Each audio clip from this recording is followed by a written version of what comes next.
माननीय प्रधानमंत्री श्री नरेंद्र मोदी जी ने विकास भी विरासत भी इस मंत्र के साथ आगे बढ़ने की बात सदैव कही है और इसीलिए भारत की तमाम सांस्कृतिक विविधताओं के बीच में हम अपनी विरासत के संरक्षण और विरासत के गौरव की रक्षा के प्रति संकल्पित हैं। हमारी सांस्कृतिक विरासत का हिस्सा हमारा योग है, हमारा प्राचीन आयुर्वेद है और हम सभी जानते हैं कि माननीय प्रधानमंत्री जी के प्रयासों से चाहे योग हो या आयुर्वेद हो, उसे अंतर्राष्ट्रीय स्तर पर एक पहचान मिली है। इसी प्रकार आप देखिए कि वंचितों के प्रतीकों के नाम पर राजनीति इस देश में बहुत हुई,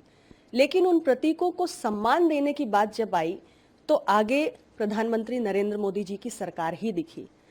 और मैं बड़े गर्व के साथ कहना चाहती हूँ कि बाबा साहेब भीमराव अंबेडकर जो हमारे संविधान के निर्माता भी हैं और वंचितों के स्वाभिमान का प्रतीक भी हैं, यदि उनकी जन्मस्थली से लेकर उनकी कर्मस्थली तक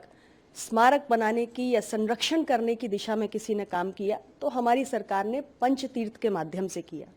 इसी प्रकार जनजातीय गौरव,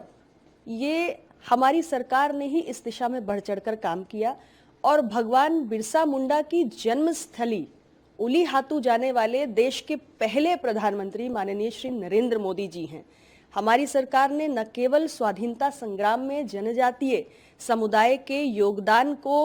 विस्तृत रूप में देश की जनता के समक्ष रखने का काम किया, अपितु उनकी संस्कृति से लेकर देश की आज़ादी के प्रति जो उनका योगदान रहा उसे संरक्षित करने के लिए 10 जनजातीय संग्रहालय बनाने की दिशा में भी निरंतर काम किया जा रहा है। और सबसे बड़ा और ऐतिहासिक फैसला जो हमारी सरकार ने लिया, जो हमारे 10वें सिख गुरु गोविंद सिंह जी के शहजादों के नाम पे 26 दिसंबर को वीर बाल दिवस की घोषणा की और इसके माध्यम से देश के कोने कोने में जो हमारे बालक हैं, जो बच्चे हैं, जो तमाम कठिन परिस्थितियों में वीरता का परिचय देते हैं, उन सभी के बारे में देश जाने, उसकी चर्चा करे। ऐसी ताज़ा खबरों से जुड़े रहने के लिए हमारे चैनल को सब्सक्राइब करें और बेल आइकन को दबाना ना भूलें ताकि हर खबर की नोटिफिकेशन आपको मिलती रहे।